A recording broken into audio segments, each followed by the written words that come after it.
2/3 of a yen against the Japanese currency. That's the latest in business. We'll have the closing numbers in 1 hour. I'm Kitty Pilgrim at the CNN Business News Desk in New York. We all need trusted friends, and here's one you can always count on. Sears Healthcare Catalog is available free, and you get 10% off your first order. You can order hundreds of items, all with the famous Sears money-back guarantee. From wheelchairs, beds, incontinence and post-mastectomy products to prescription drugs. Quality like this. Sears Healthcare will deliver and set up in your home large items like this contemporary recliner lift chair. Press a button and it lifts you to a standing position.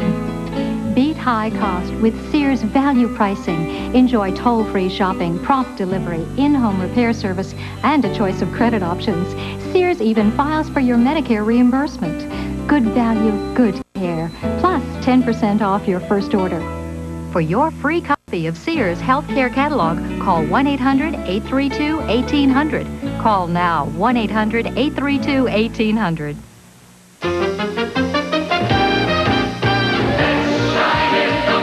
For cleaning, shining, and disinfecting, nothing outperforms us in the bathroom. Dow Bathroom Cleaner, starring Scrubbing Bubbles. We work hard so you don't have to. You're going to kill jobs. John, You're going to kill jobs by cutting defense Just let me finish, John. You wouldn't have passed anything this time if the president had put you on record. We certainly would have. For 3 years, you guys did nothing. Wait, it's the Democrats' fault? Could have fooled me. The top newsmakers go head-to-head with Michael Kinsley on the left and John Sununu on the right. Crossfire on CNN, where great minds come together. I'm Sharyl Attkisson, coming up in less than 1/2 hour on Early Prime. In Pittsburgh, the presses for 2 newspapers finally rolled, but the delivery trucks didn't. Now a judge will decide if striking drivers have to clear the blockade. The FBI is worried that tentacles belonging to the Sicilian mafia may be carrying terrorist tactics all the way to the United States. And after 30 years in showbiz, Sean Connery decides it's not such a bad way to make a living. A tribute to the original James Bond coming up on Early Prime. Don't miss it. Now back to Hilary. Thanks, Cheryl. And now we go to Paul Crane for some Olympic highlights. Paul? Thank you, Hilary. Another busy day in Barcelona where we get more than just medals at the Summer Games. We see all sorts of things, including even one new world record.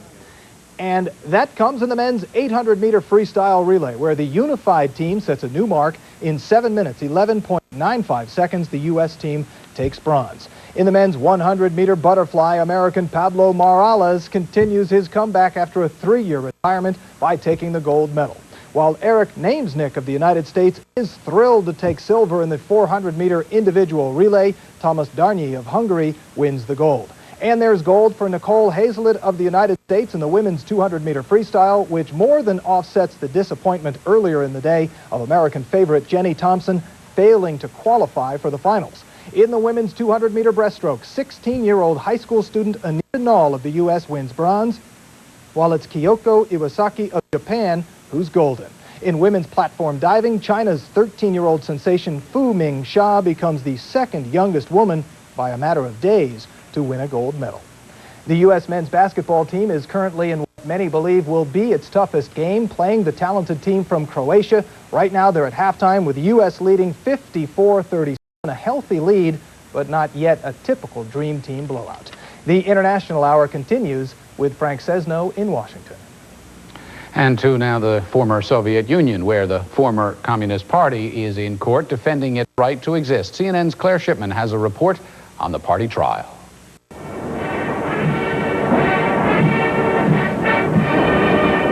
74 years of repressive, tyrannical, and enormously powerful Soviet-style communism.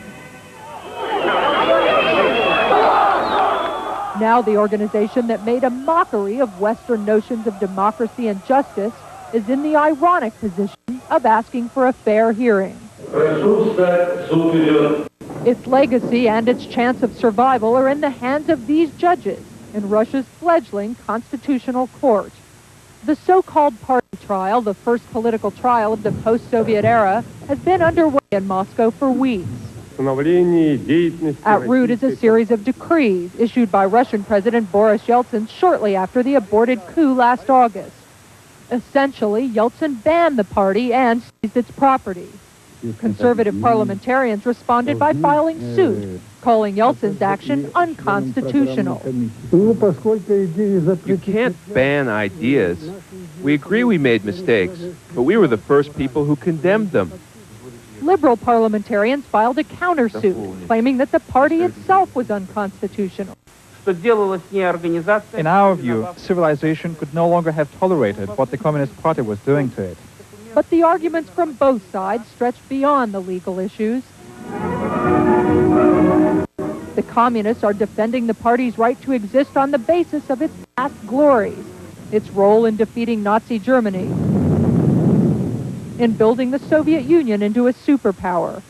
How could the party be unconstitutional, they argue, when it wrote the Constitution and gave itself a leading role? Communists also claim that regional party leaders and rank-and-file members did not support the coup. The process of reforming itself was painful for the party, but it was taking place. Former party boss and national leader Mikhail Gorbachev has escaped testifying so far, but the court has indicated it may call him to the stand. Other high-ranking party members have been on hand. The party is accused of rousing social, religious, and ethnic hatred. Give us examples, we say.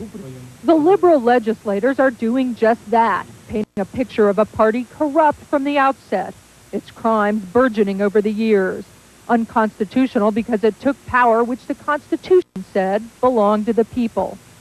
They pored over volumes of secret party records, unearthing documents they say prove such unsavory activities as backing international terrorists and stealing state funds. The strongest argument that Yeltsin's people make is that the party was not a political party at all, but really part of the state, and the Constitution does give Yeltsin power over state organizations. But the drama in the courtroom isn't captivating the masses. This butcher says he's too busy trying to make a living selling meat to worry much about the trial. But he hopes the party won't be revived.